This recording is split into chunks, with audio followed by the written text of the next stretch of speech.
imam makmum 6 dawa gitu ya. Dalam hadis hanya tulis jamaahnya imam lebih dari waktu hidup. Yang kiban. Itu. Yang benar. Yang kudawa tu kan. Anak lebih imam halumnya anak makmum kupu imam. Taban. Karena yang dihitung pahala jamaah. Anak lebih imam tak ada. Bahkan dalam kitab menyoba imam, menyoba dalam kitab lain fikir bahkan imam itu turut-turutnya baik siap imam. Yang dia rebut dia ke adat dengan kamat. Nyoba imam turut-turut, menyoba adat kamat merebut. Berarti anak lebih. Hana lebih imam. Pahala ketiganya, tukang azan, tukang kamat, sama imam, sama pahalanya.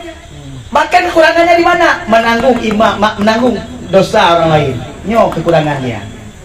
Maka bak imamnya untuk turut nyo. Jadi bek nyo, untuk turut. Nyoba azan dengan kamat, merebut.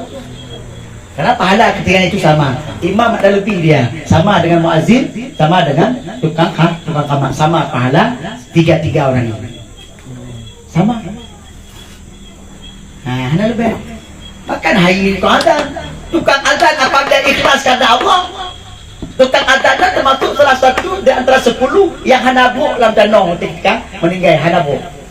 Tidak membusuk jasadnya ketika dalam kubur nantinya salah satunya adalah tukang azan. Apabila azannya itu ikhlas karena Allah. Hana mengharapkan dibayar.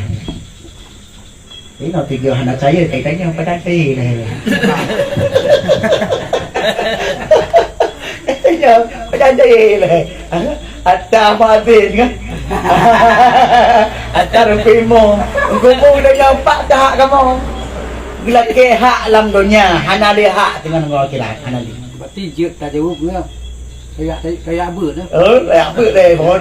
Kayak apa deh pohon. Yang tak aku benda yang. Ya.